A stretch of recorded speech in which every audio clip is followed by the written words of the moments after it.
because he also screams animal. So those are the two things he screams. He screams, Pex, animal, except it sounds like brrr. So that was my Chewbacca impression. It was very bad. He screams, grrr. There, yours is better.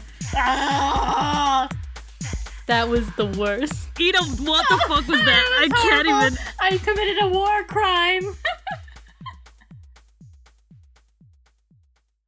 Hey everybody, welcome to Fess Up, where the Fess sisters help spice up your conversations with unique and thought-provoking questions. That's right, we're breaking the ice with a sledgehammer. Kablamo. My name is Amy, and I am the oldest Fess. My name is Marissa, and I am the middlest Fess. And my name is Ina, and I am the youngest Fess. I like how Marissa and I kind of went proper with it, and you went fully Western. She showed her true colors. I guess so, jeez. I guess my heart lies in the West. I've never really been there, but clearly it's in my soul. I don't know, I've heard that your soul belongs in the bathroom. What's that about? Okay. Tell us the story. Yeah. Okay, so I've been seeing this guy for a while. He wanted me to go out to dinner with his parents and his sister. His family, they eat kind of differently than us. Like, they love appetizers. So they ordered, like, a bunch of appetizers and stuff. And they were just, like, passing it around and stuff. And, you know, our family, like, we're stingy. We just get an entree. And that's it. And so I was like... We're not stingy. We just have too many fucking kids for our parents' bank accounts.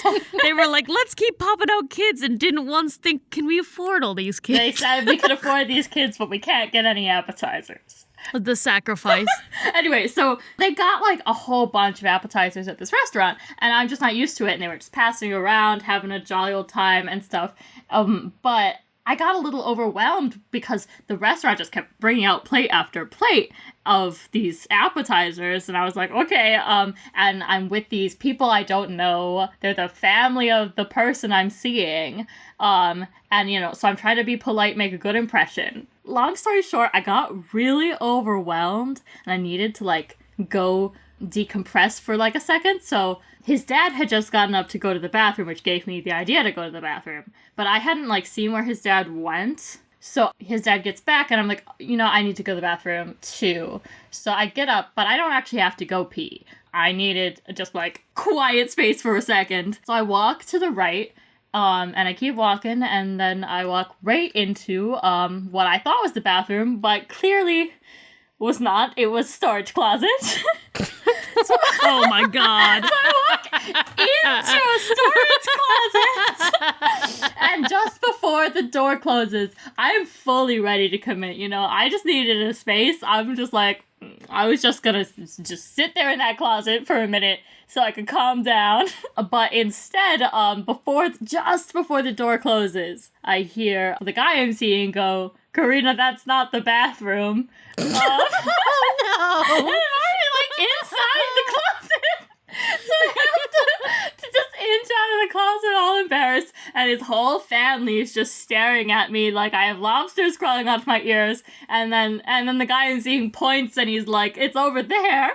So I go into the bathroom, and I'm just mortified. So I needed to decompress even longer. I just can't believe that you committed to it. You were like, this isn't the bathroom, and then you're just gonna wait in there, like in the closet? I was just wait in there. I accepted my fate.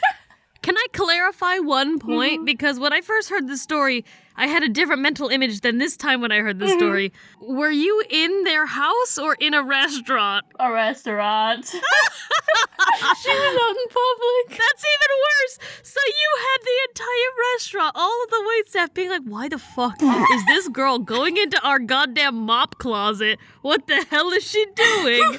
I love it. What if they hadn't said anything until you came back? Like, what if you had gone in there and the door shut and you sat there for like 2 minutes to decompress and you come back out and you sit down and they go, Ina, the bathroom's on that side of the restaurant.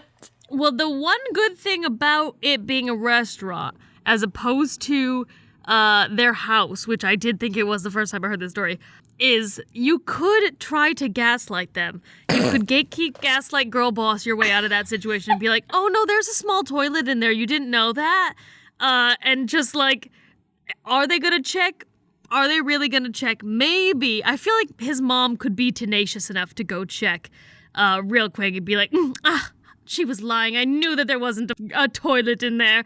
But I do think there's no way they opened that door before. So maybe you could have gotten your way out of that by lying. Well, I mean, the real worst part was, as I was leaving the storage closet, I noticed the sign that said employees only. Well, duh. Yeah. I know, but still. What if they had caught you in there? They're like, ma'am, get out. What are you doing Get here? out of the closet. What if they kicked you out of the restaurant? They're like, you're forbidden to be back here. God. That would have been really embarrassing, especially considering his mom is a restaurant reviewer and they recognized her there. So I, could have ruined her job for her. Or, what if you had told her there was a toilet back there and she, wrote in the review, oh, there's this lovely spare toilet. Spare toilet. In case it gets too crowded. I mean, they might have thought that she was, undercover for her. Oh, she's actually going in there to make sure that we really are as clean as they say we are. They're checking to see if we have only the freshest ingredients. Yes. Oh. If we do actually have a fucking herb garden in the back. I hope they find our fish farm. Well, actually, okay, so the closet was weird. It also had stairs that went down into the basement, and the mom had mentioned that there was a speakeasy bar under the restaurant. So maybe that connects there. Maybe they thought I was just going in the wrong door. There's no way that's the entrance to the speakeasy. It's not. Maybe that's the stairs lead down to the speakeasy's closet. The next two closets. Marissa, they want it to be authentic. They want you to think that you're in Prohibition era New York or I guess DC, and you're gonna pop on in and this is just a regular storage closet until you look down the stairs and go into our fun speakeasy. Ooh, this is legal. Honestly, that would be really cool theming, I think. It would be pretty cool. His mom said that it was a really cool speakeasy. She'd clearly been to this restaurant before. In fact, they had ordered a bunch of appetizers, and then not only did they already have 5 million appetizers, the restaurant brought out an extra one. They were like, we're trying this one. It's not on the menu yet. Here's it for free. That's nice. So that was an additional appetizer. So what would it take for me to change my entire career trajectory at this point just to get free food from restaurants? Because now I'm interested. I didn't think that would be something that I'd ever want to do, but now I know she gets free food. So They also complimented her up a storm. They immediately recognized her. She has influence. This is how you become a professional Karen. Just the worst part, though, is his mother is an influencer, essentially. A food reviewing influencer. She's influenced me. And I went into the closet instead of the bathroom. I asked him afterwards, I was like, I think your parents thought I was weird. And he goes, no, they said you were nice. And I'm like, oh boy, they said I was nice. That either means they genuinely thought I was nice, which I am, or they just didn't want to say anything mean. I want to go around being an influencer of, a food critic, but just reviewing their chicken tenders at every restaurant. Because that's what I always order, so I could, have the list of the best chicken tenders. Marissa doesn't want to try the food. She just wants the chicken tender. Look, there is a market for that, because a lot of people only eat chicken tenders, so. That's true. How about a question? How about it? How about an answer? Please give it after I say the question, which is, do you think Chewbacca has pecs or a trail of tiny teats like a piglet? Both. Ooh. I think he has ripped teats. Washboard teats. Washboard Yes. teats. I feel like that would only, you said washboard, so I immediately, of course, my mind went to washboard music. And so I was like, that would only make the music that much better and more interesting with all the extra ridges the nipples would provide. Oh my god. What kind of washboard music are you listening to? Only the best, most interesting kind, of course. Amy's heart is in the deep south today. No, you've inspired something in me, Ina. That's what it is. With your introduction. Boing, boing, doo, doo, doo. Banjo. Hitting some tin cans. Washboard pecs. Washboard pecs. It's washboard teats. Washboard teats. Washboard teats. I definitely like this. I mean, you look at Chewbacca and he just screams abs to me. So I feel like, because he also screams animal. So Yes. those are the two things he screams. He screams pecs, animal, except it sounds like brrr. So that was my Chewbacca impression. It was very bad. He screams, grrr. There, yours is better.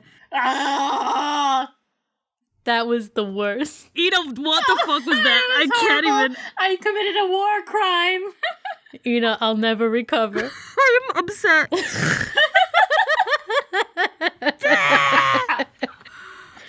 Okay, so, yeah, those are the two things he screams, pecs and animal. And so it only makes sense to combine them into what Marissa has described as essentially the Arnold Schwarzenegger of Wookiees. Yes. Wow. No, the Arnold Schwarzenegger of Wookiees is Chrysanthemum. I was literally about to say, don't even ask about what's under Chrysanthemum's fur because you're not even ready. Oh my god, no. He's like The Rock. Like, you think you know what a sexy, muscular man looks like. You just don't. He's like Chris Hemsworth, Love and Thunder body. Oh, you know what? Okay, here we go. I think that Chewbacca looks like Ryan Reynolds, whereas he's like ripped, yes, but he just doesn't have quite the bulk to like really hit you in the face. Whereas Chrysanthemum is like John Cena, where every single fucking pec is like the size of a head, you know? And it can every kill single you. muscle can kill you. I feel like he could kill a man by like squishing his head up against his rock hard weapon teats and then like using it as a washboard and just grinding away. I'm gonna be real, that is my ideal death. So Right? Chrysanthemum, hit me up. Like a cheese grater, and there goes your head. I think a cold Wookiee is really the most dangerous. Cold, A cold Wookiee? I was like, icicle fur? But no, worse than that. Rock hard nipples. Do you think that they have, like, pure white Wookiees, like polar Wookiees? Is there a part of Kashyyyk that is, like Antarctica or whatever, and that's where all, like, the cool albino-looking Wookiees are? And their With the- nipples with like the- glass, ready to cut you. Yeah. They walk on their nipples, actually. That's why you can't pet a Wookiee. Yeah. Just in case you pet the front and then your hand comes away and it's red and bleeding. Your hand comes away and it's no longer a hand. People say that a Wookiee will rip your arms off, but the truth is a Wookiee will just tear up your hand when you touch They its will nipples. grate your arms off on their washboard Yeah. teats. Yeah, it was lost in translation a little bit, but the principle still applies. Yeah, they said, "Grrr," and they thought they had heard, "Grrr," you know. Yeah. So easy. How many Wookiee cubs do you think are born at a time? I'm assuming they're called They've cubs. got to be cubs, little cubbies.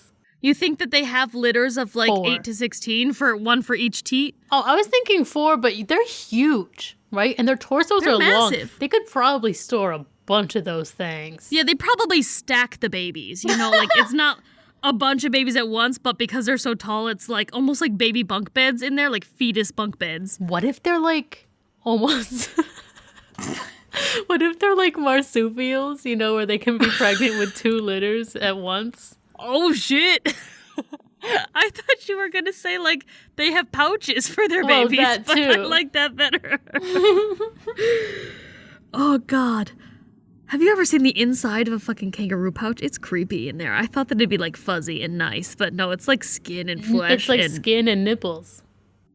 skin and nipples. It's like if you opened your mouth and the inside of your mouth was actually a pouch to sit in for some reason. It's like if you had a cupboard into your womb, Yeah. That is what it Yeah. is, yeah. A cupboard into your womb. but you have your nipples in there also. Your nipple is the doorknob into the cupboard in your womb. Doesn't even make sense. It's on the inside.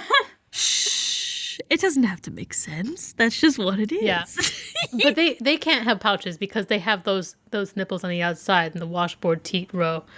You know, do they have like, you know, not a washboard so much because they're not like hard abs or pectoral muscles.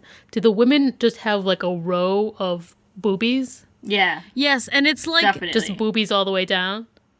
Have you seen the not safe for work exploding kittens? Because on there is Bikini Cat. Oh. And Bikini Cat has about 25, and by 25 I mean just 8 bikini tops on to cover each one of her teats. Mm-hmm. So it's a very complex string bikini she has on, and it's amazing.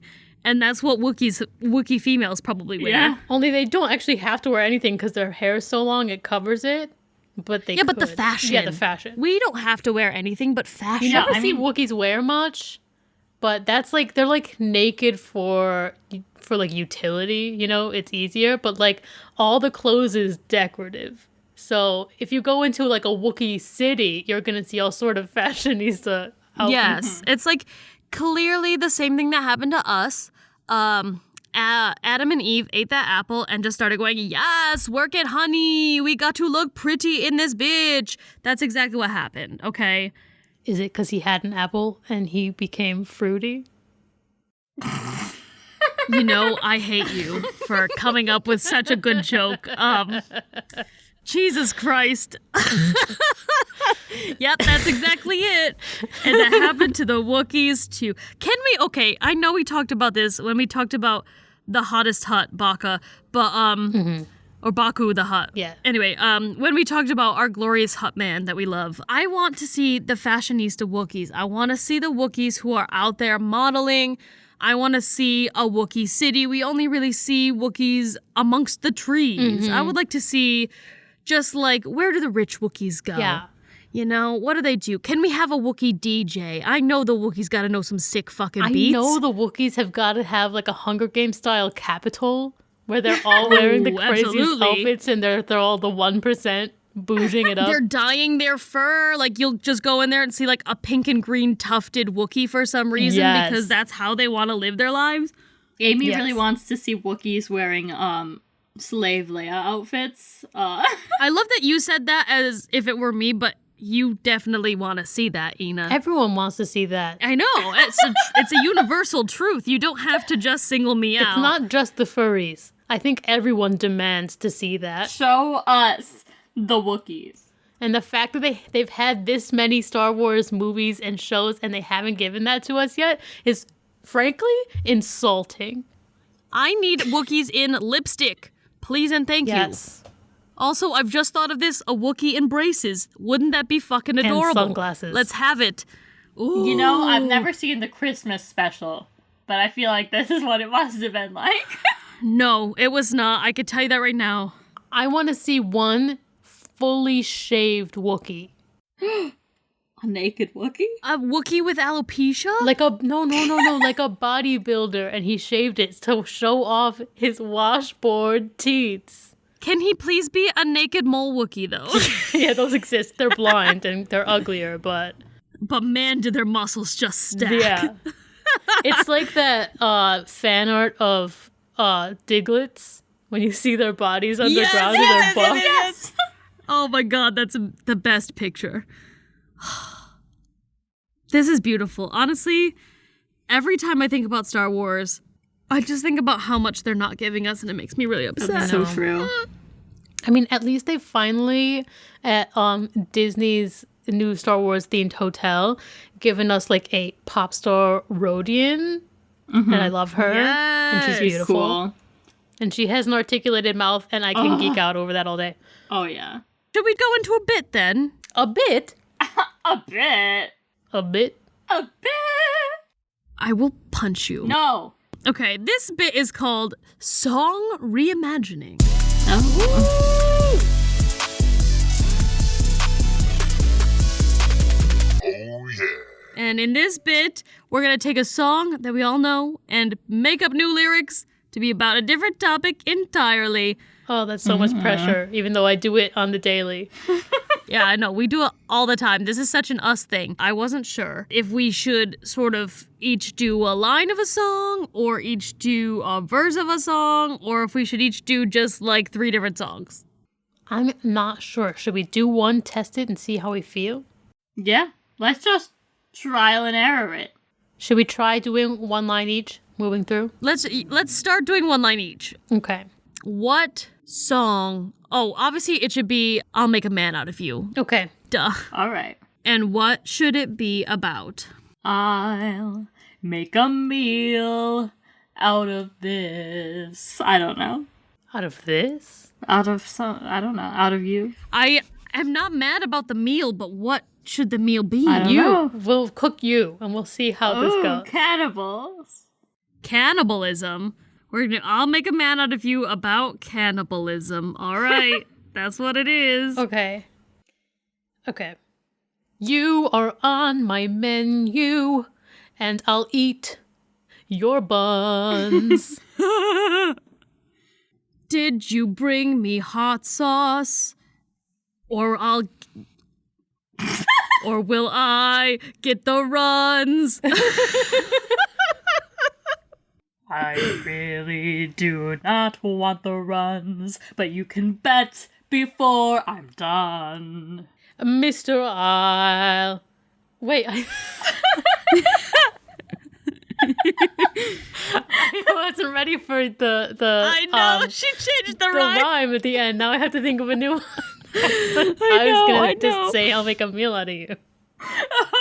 Okay. No, Ina, it's done. Oh God. I know what I would say. Do you want a tip? Yes. I would rhyme done with the word son. I'm taking your place. Mr. I will eat you and your son. Oh God. Should I go again No, or do you no, want to no. take my line now? Tasty as a hot dog.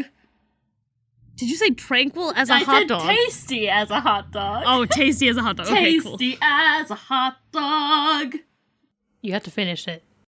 But it's your penis.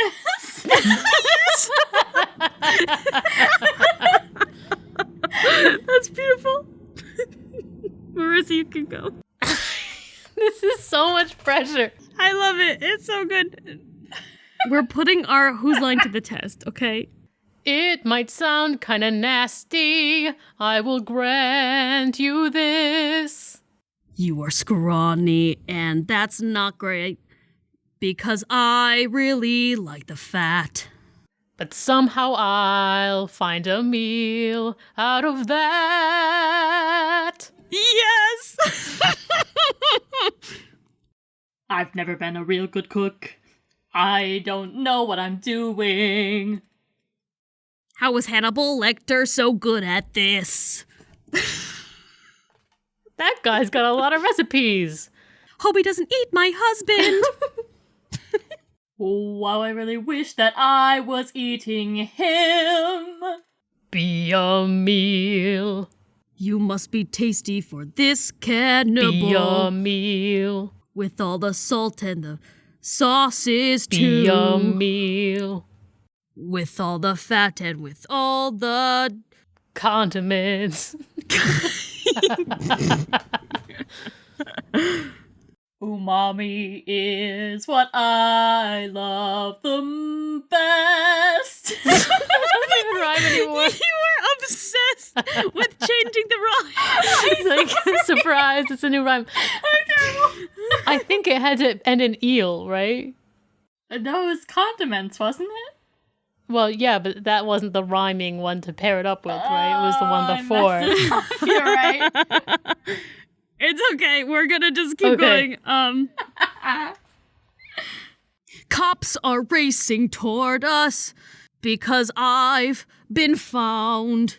They saw my Ford Taurus, but I'll still eat you Somehow. somehow. Say your final words. This is so hard. That was a good start, though. You got this. Oh, God. Wait. It's hard to break it up line by line. Say your final words before I bake. I'll cut you up and then you're through. Mr. I'll make a meal Out of you. Be a meal. Oh boy. I really hope that you taste delicious. Be a meal. Because you are the last thing I'll Be eat. a meal. Because after this I'll be in prison, and all they have there is gruel and dirty feet.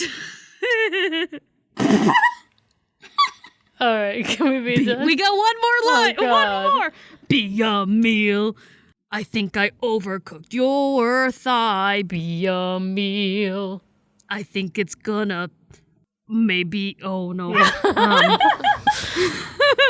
Overcooked your thigh. Be a meal. But still, you taste so good. I might Be cry. a meal. I hope your butt's as tender as your thighs.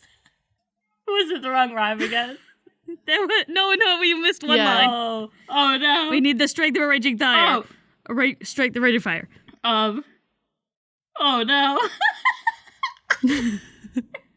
You know I'm okay if the cops get me because you were so fucking tasty. It's hard to divide it up line by line. I don't think that was that hard. I think that the problem was that we were going person by person instead of just shouting it out when one came to us. I I agree think with we that. settled into that second half, I think, and then we realized that was the way to go. yeah. I mean, if we do this again in the future, I'll contribute more. I mean, we have to do more of this if we're ever going to be an all Fess. Whose line is it anyway? They do love their song ones. They really do. Guys, we sang a lovely song about cannibalism, and so now a word from our sponsors. Cannibalism is great. Just kidding, we don't have any ads. Hooray! What? Now a question. Cannibalism is great. That's what you want to tell the people? The joke is that we didn't have an ad after all, so nobody paid us to say I that. like the joke. Nobody paid it. We said it for free. I gave them cannibalism PSA for free.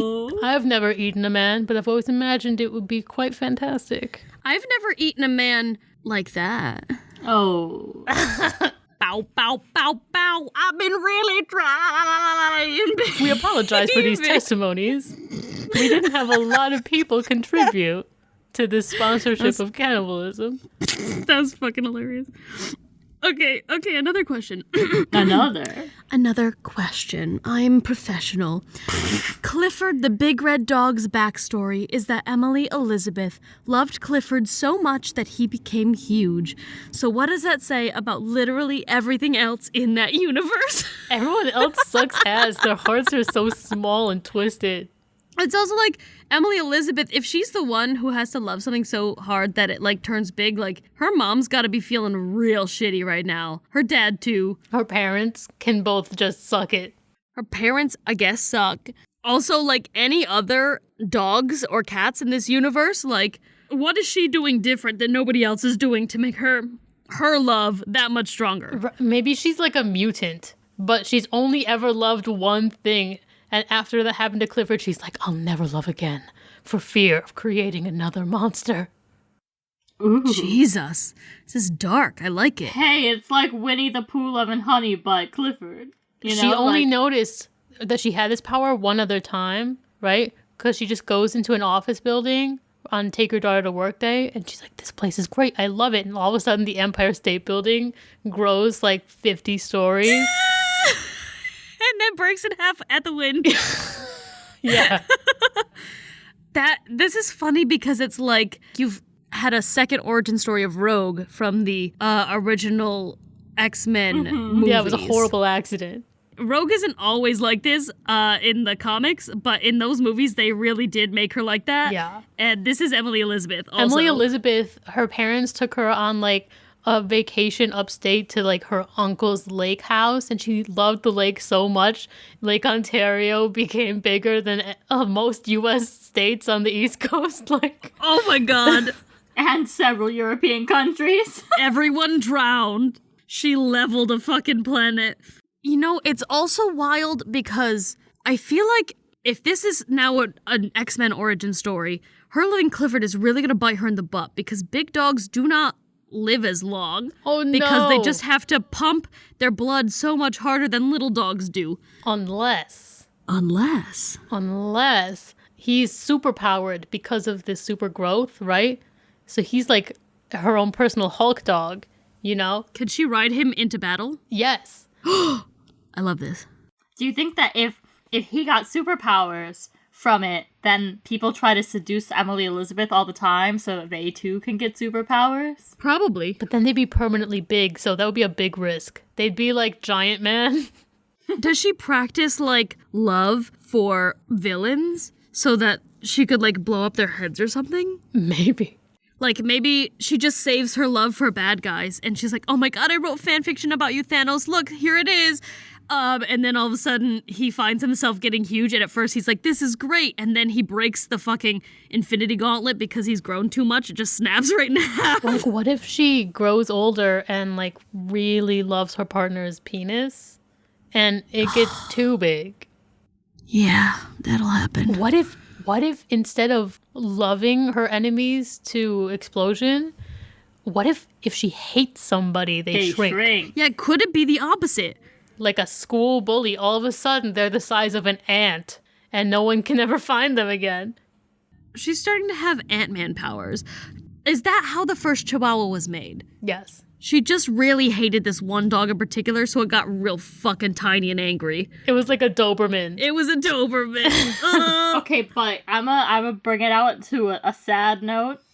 Uh-oh. She's real tiny. She don't love herself. Aww. She's like average sized. She feels neutral. She's only okay with herself. She's like, I guess I'm alright. I feel like most people are just okay with themselves, that they're normal. That's true. Life is so complicated. It's hard to have too high an opinion of yourself. Yeah, you're either, like, people... I think people's natural state is being okay with themselves, and then you get narcissists if you love yourself too much, and then you have depression if you think too bad of yourself. Yeah. So she just doesn't have a mental illness, which is good, I guess. Okay.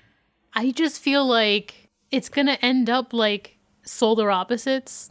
I know you guys haven't watched Solar Opposites, but there's this whole B plot where they shrink people down and they stuff them into this wall of just interconnected terrariums. And that's where she's gonna put all her enemies, just like on Solar Opposites. So you're telling me Emily Elizabeth made the show Solar Opposites? Yes, and she pretended it was fiction, but it was based off of what really happened in her real life. And all you listeners out there who've seen Solar Opposites knows how bad that is. Oh boy.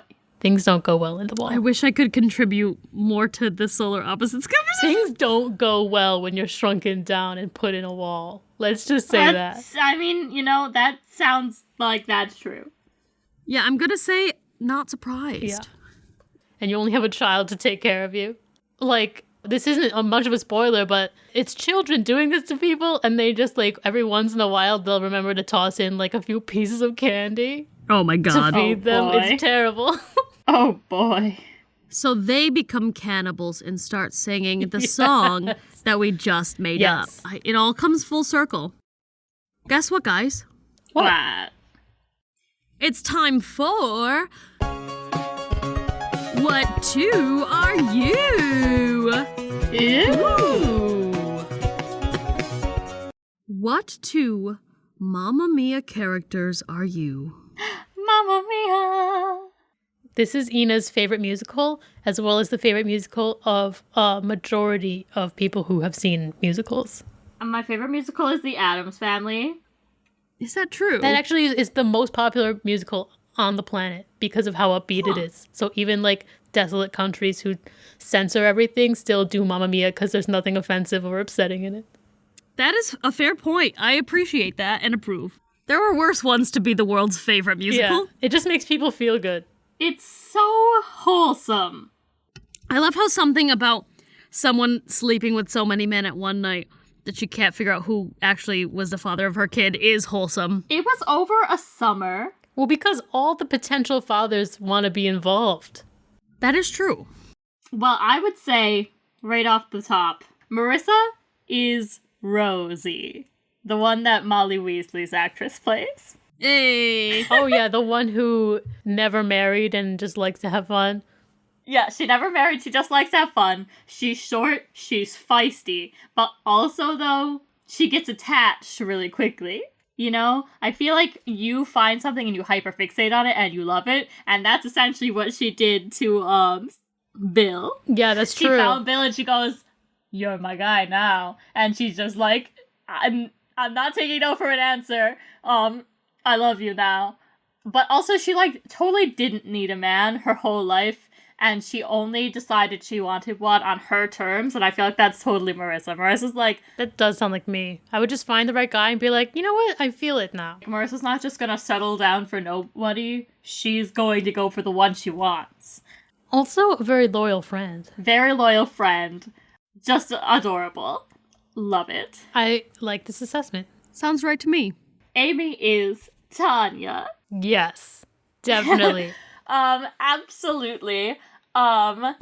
Everyone falls in love with Amy. Aww. She's super sexy. Like, literally. Probably the reason they called themselves the Dynamos was Tanya. Right, literally. Oh, I forgot they're the Dynamos and my name is Devin Dynamo. Oh my god. Yes.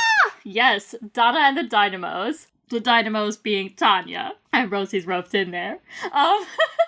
It is Christine Baranski, and she just is top tier, honestly. But there's literally a whole song of how, like, people are in love with her. She's like, yeah, sure, I'll sleep with you, but, like, also...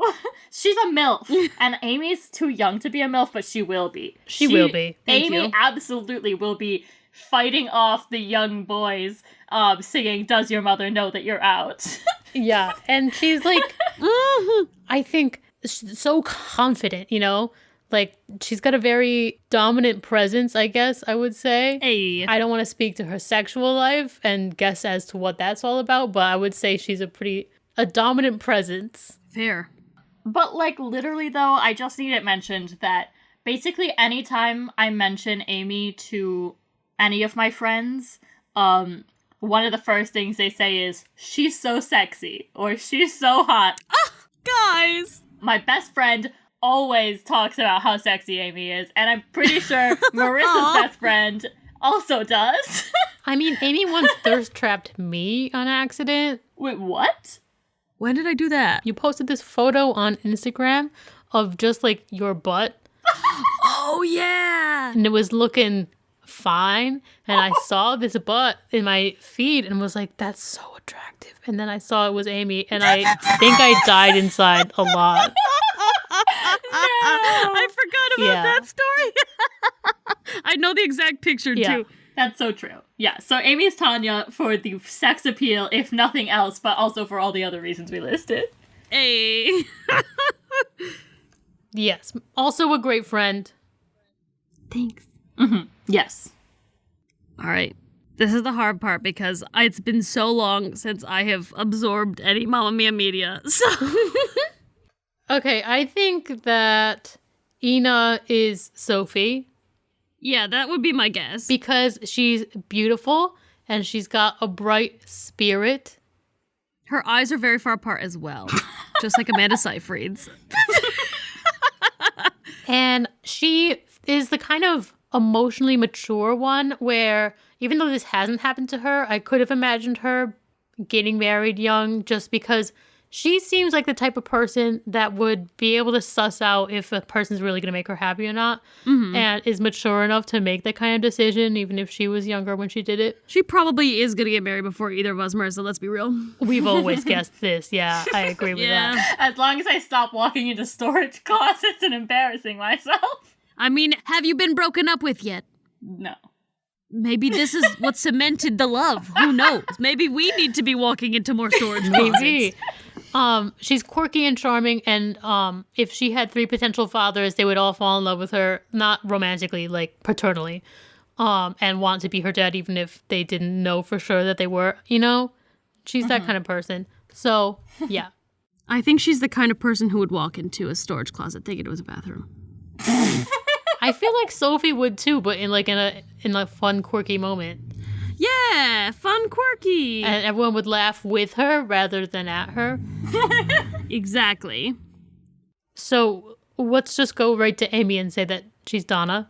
Yes, Donna. Amy's Donna. She sleeps around. I think anyone who's listened to this podcast knows that by now. She also, though, is so fun and, like, just, she's spontaneous for sure. Like, I could see her just deciding, you know what, I'm gonna just run away to a Greek island randomly and run a hotel. I am gonna run away to a Greek island. Because she does the most random things. She does the most random things all the time. Like, that's a really weird thing to do. Just run away from your home, sleep with a bunch of people, get pregnant, and start a hotel all in the same couple of months. I mean, she has such strong character and, like, confidence to be able to do something like that.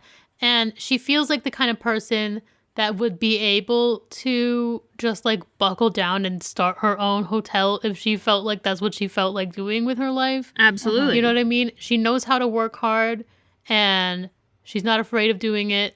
Also, like, low-key, I feel like if Amy wanted to, she would be a boss-ass single mom. I agree. Thanks. She'd be the fun mom. The fun hippie mom. Just like Donna kind of is. Exactly. Also, though, I do think that 3 men she slept with 10 years ago would still be in love with her, even though one of them is gay. Enchanted by her. Would still be enchanted by and in love with her enough to come to a wedding. Oh, it's 20 years ago. Sorry. I was gonna say 10 years ago is not right, but we're gonna let you keep talking. 20 years ago. And to come to a random Greek island for a wedding just to see her again. I mean, no ex of hers is ever really going to get over her, and I think that's, you know. That's so true. And by her, I mean Donna and Amy, literally. So there we go. Thank you. That's true. They all still follow me and like all my shit. She's like the manic pixie dream girl, but like grounded in realism. Mm-hmm. Hell yeah. The manic pixie dream girl if she was a Taurus. There it is. All right, who's Marissa's second? This is where you have to start looking at the men. We've used up the women. I think that Marissa is Harry. Yeah. Colin Firth. A super smart businessman, but he's still also a musician. I feel like Marissa has 2 sides of her. She's like artist, but also like super duper smart and could actually do whatever she wanted, but she wants to be an artist. He ended up choosing to be a businessman, but like she could do either. Maybe when I get older and more serious, that's what I'll do. Yes. He is also gay, so there's that. I mean, Marissa's pan, but still. LGBT. Relatable. Relatable. He is super duper nice. I mean, they all are, but like I feel like he's the nicest of the dads. He is super rich. I fully imagine Marissa's gonna be rich one day. I know it doesn't seem like it now. I would love that. But I feel like out of any of us, Marissa's gonna end up being rich. Well, thank you for putting that out there into the ether. I would like several of us to be rich, thank you. I would like us all to be rich. That would be good. We deserve it. Let's get rich because of this podcast. Sponsor us. We had a very lucrative cannibal sponsor, so that ad's really gonna bring in a lot of revenue for us. A cannibal sponsor, yeah. They got that blood money, but thank you. Ooh, blood pudding money? Sure. But yeah, no, also, I just feel like Marissa would be the British one. I mean, of all of them, Colin Firth is not a bad one to be. He's pretty sexy. He is. Even now, he's like kind of a gilf. Mm-hmm. He's definitely got silver fox energy. Yeah. And Ina's second one. Ina is Bill. Now give me a second to look up stuff about Bill. Oh, wait, can you tell me, because I totally don't remember this movie. Mm-hmm. Who does it? Do we find out who it is? No. No, but it's heavily implied that it's They didn't want to know. Right. Because they all wanted to feel like it was them, but they were okay with like the fraternity of fathers, but they didn't want to like know and then be like, oh, well, like then pretending is silly. Right. No, they never find out for sure, but it's heavily implied that it's probably Pierce Brosnan. It's not really, though. It's just implied that... I mean, it's just because Pierce Brosnan and her have a romantic relationship. That doesn't mean that they actually imply that it's him. Well, if you go by Mamma Mia 2, she spent the most time and the most nights with Pierce Brosnan, so the odds are better. Mamma Mia 2 is not canon. Mamma Mia 2, here we go again. Look, it's just because Pierce Brosnan is, or at least was at that time, the sexiest of the three men, that they want you to think that it was him. I just want you to know that I'm looking at Bill Trivia, and it says that the director of the film believes that Bill is the biological father. Yeah? Yeah. That's how he wanted them to play it. Interesting. Also because they have that one, they sing Name of the Game together. Mm-hmm. She does name Sophie after his aunt. Yeah. Okay, so I think Ina is Bill. He's definitely, like, one of the goofier guys in the show. He has a lightheartedness to him. Mm-hmm. He's the kind of person that isn't going to let the whole paternity debate influence his feelings, like, romantically, because he ends up dating Rosie rather than Donna because he finds love along the way. And I think Ina's the kind of person that could prioritize something like that. She would be able to, like, take the whole paternity thing, or maternity, I guess, in her situation. She would be able to take a serious situation and compartmentalize it and, like, file it away separately from her romantic life. She could acknowledge, like, hey, we did have a great time together, and I'm not denying my part in this, but I'm gonna look for romance where I see it and not just, like, force it somewhere else. It says here that his likes are writing, Yes. which is true of Ina as well. He's an author. Yes. This is his personality. Funny, good, lover, kind, adventurous, imposing. I would say, 5 of those 6 are correct? Not imposing. I wouldn't say Ina imposes. Yeah, Ina is not imposing, but every other one seems about right. I don't know. I was told I was intimidating at work once, so... That's work. That's because you're goody two-shoes. Would you ever sail? Would I ever sail? Why not? Do you think it'd be fun to be on a boat for long periods of time? I've always wanted to go on a cruise. That is good enough for me. There it is. Because he's... Clearly they're the same person. We found it. He's a sailor and so are you. Great. We love it. He's a sailor and Ina would consider going on a cruise sometime. Yes. Oh, wow. It says that one of his other names is the most famous stud in Europe. Great. That's also Ina's name. We got it. Yeah, Ina is well known as that. You know, Amy, I am a true sailor at heart. I have one shirt and it's got anchors on it. Ina has one shirt. God, you have to stop. You're twins. They made this man after you. Ina has one shirt, you guys. You heard it here first. She has one shirt and it has anchors on it. Yeah, clearly that's what I meant. So we have gone off the rails a little bit, but I do think that he does have a strong case to be Ina from, being a very fun-loving, goofy man who likes to write and sail. So, Yeah. yeah. Yeah. So, in conclusion, Amy is Tanya and Donna, Marissa is Rosie and Harry, and Ina is Sophie and Bill. All right. Hey. All right. I got one last question for you guys. Yeah. Plankton programmed Karen, his computer wife. Yes. She belittles and mocks him continuously throughout the SpongeBob SquarePants production. Mm-hmm. Does this mean that Plankton has a humiliation kink?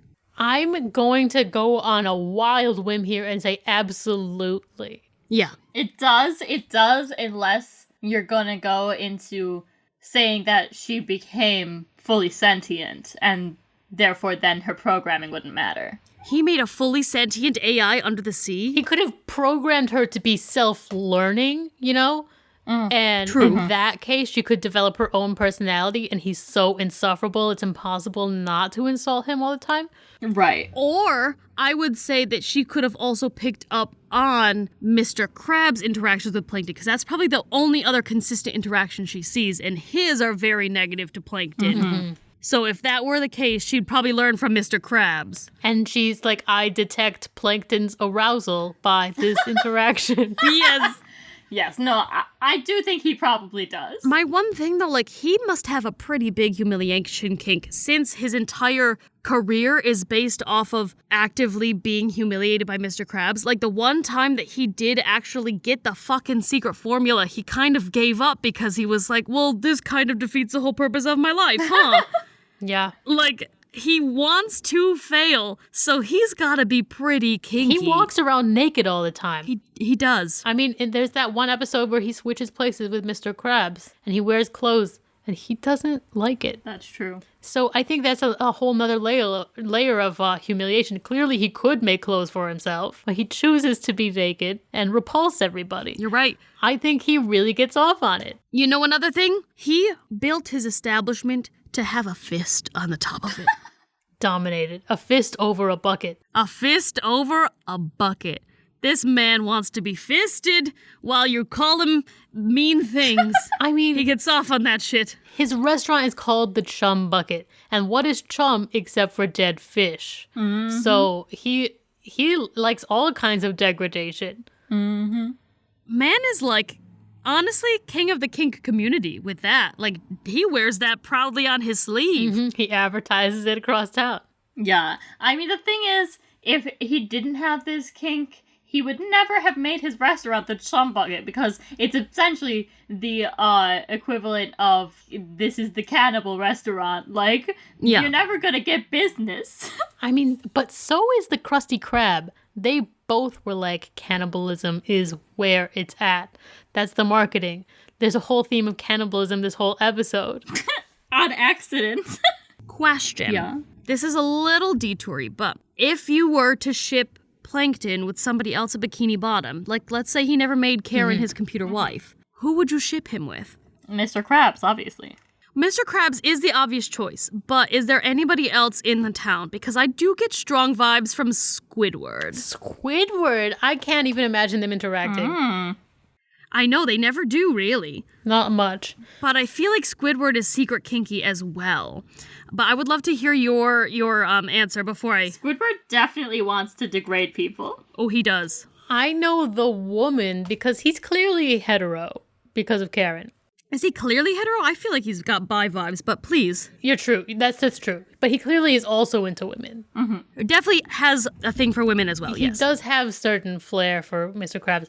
But Mrs. Puff, You know, that could be. she's the woman that would put him in his place. Mm-hmm. She's not afraid to go off on you. But I feel like she also is the kind of woman that would take care of him the way that he makes Karen do. So it's best of both worlds. But she'd actually be able to do it with a smile on her face. Like, the one thing that Karen is missing from the sex life is the aftercare. And Mrs. Puff could provide that aftercare. She would give the aftercare.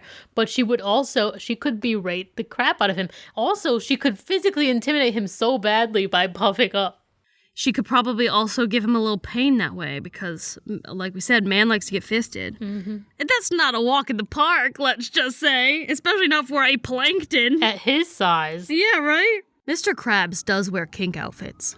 He does. He wears the gimp suits. Yeah, several times, actually. Like, he does that a lot. I think there's also an episode, if I'm not mistaken, where he wears, maybe not exactly this, but, it's very reminiscent of, the straps that's, very prevalent in BDSM Yes. community. I do vaguely recall this. It sounds familiar. But he literally wears gimp suits all the time. he gets very leather daddy. They all live in Bikini Bottom. Everybody that lives in Bikini Bottom has some kind of hidden kink that they have going on beneath the surface here. But they are not all bottoms. I don't think Eugene Krabs is a bottom. No. I agree with that assessment. Yeah. I think that he would become a bottom if you paid him enough. I do not think that Pearl is a bottom either. No. Mm-mm. I mean, She grabs that strap on and goes to town. Eugene Krabs would not raise a bottom, I don't think. The problem with Pearl is she doesn't know her own strength. She's got to be real careful. Yeah. No, that's true. I'm trying to think of who I would ship Pearl with now. Larry the Lobster. Ooh! Ooh. Once she's of age, because I know that she's like a teenager and that's disgusting. Yeah. We're saying once Pearl is older, I think that they could be a good couple. Mm-hmm. I do think that Pearl, this has now gotten into a whole different question, but I think that Pearl, her kink would probably be age play anyway. Like, I think that she likes to lean into the little girl thing. Like, I don't know. She likes to be babied. She likes to be babied, and I think Larry the Lobster would be all too excited to be called daddy. Yes. So I think that that really would work well. And so, like, she would seek out somebody older than her anyway once she was of age. She would go for somebody older and then purposefully, like, keep her baby voice on and be like, "Oh, Daddy, Larry the Lobster, show me your biceps." And he would be like, "Yeah." Because that's pretty much all he ever says. I wouldn't say that yeah is the only thing he says. I don't know much about him. You forget everything about Larry. No, he talks. I just know that he is, as most muscular men in fiction are, shaped like a Dorito. So, Yeah. mm-hmm. But so is she. She's big up top, small on bottom. You're right. So they're still sexually compatible in that way. They're gonna have the triangleist kids. Yes. Maybe they have starfish together. What? Yeah, I was about to say, what happens when two completely different species like intermix in Bikini Bottom? Because I've never seen any like mutt fish going about, like, you know, no half this fish, half that fish going around. Is it like BoJack Horseman where they just come out as one or the other breeds? I think so. You know, because in BoJack Horseman, a human and a panda bear can have pandas and humans as kids, but there's no half and halves. You're right. I think that could be, but it's also got me thinking about SpongeBob, who is a product of two other sponges. And I do wonder, is he a different breed of sponge entirely, or does he actively cut himself into a square shape? I think it's a recessive gene called the kitchen sponge. So he got kitchen sponge recessive gene, and they are artist sponge. Yes. That's the only time I see people use the car wash sponge. Oh, I guess car washes too, yeah. And they are industrial sponge, and Yeah. SpongeBob is household sponge. So I guess that a little bit proves your theory in that it's a different sponge entirely. So somewhere in their history had to be different sponges. Can Sandy have children with a fish? Yes. Would she want to? I hope not. I hope not. Honestly, she's out of everybody's league. It's like she's a princess among commoners. That's so true. I mean, she's an astronaut among plebeians. She is. She truly did crash land on a strange foreign planet. Mm-hmm. I'm going to just make an executive decision and say that you're right, and it's just going to pop out one or the other. So it's going to be different. You know how, like, couples will have babies, and you'll see those all the time. I've seen babies. Our father was probably like this. All my babies are daughters. I want a son so bad. So they keep trying. But instead of it being a gender thing, it's just Larry the Lobster keeps getting these whale kids, and he's like, I want a crab, I want a lobster so bad. We're gonna keep trying until I get a lobster kid. Absolutely. Mm-hmm. It's similar to gender because it's a 50-50 chance. Yeah. Instead of a gender reveal, it's going to be A species reveal. Yeah, that's it, yes. they'll get the ultrasounds done and then they'll be like, is it a lobster or a whale? It's a lobster. And then he loses his mind because he's had 7 kids and this is his first lobster. Yes, oh my god. Oh, that's fucking hilarious. Amazing. Well, guys, that's all the ice breaking we can do today. If we break any more ice, we are certain to get a lobster, and we cannot have that. I want only whales in this household. If you'd like to send us a question, message us on Facebook or Instagram at Fess Up Podcast. Send us an email at fessuppodcast@gmail.com. Follow us on TikTok at Fess Up Podcast. Tweet a question at us at fessup_podcast. And don't forget to use the hashtag #UbFest.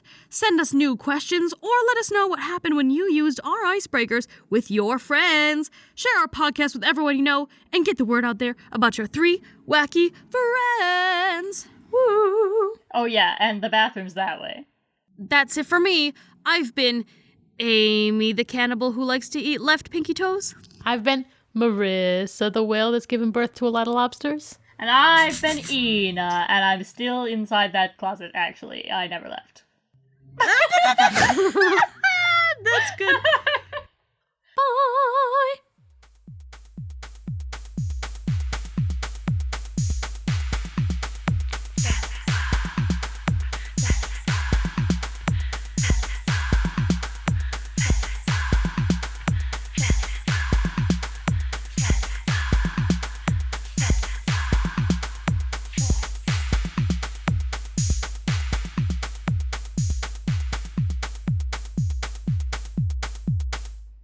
You are on my menu, and I'll eat your buns.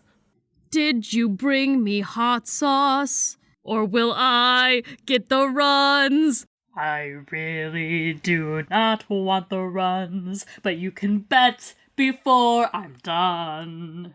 Mr. I will eat you and your son. Tasty as a hot dog, but it's your penis. It might sound kinda nasty. I will grant you this. You are scrawny, and that's not great. Because I really like the fat. But somehow I'll find a meal out of that. I've never been a real good cook. I don't know what I'm doing. How is Hannibal Lecter so good at this? That guy's got a lot of recipes. Hope he doesn't eat my husband. Wow, I really wish that I was eating him.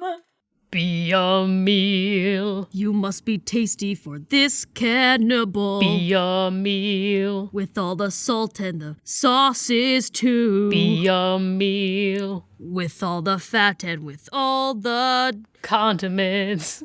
Umami is what I love the best. Cops are racing toward us because I've been found. They saw my Ford Taurus, but I'll still eat you somehow.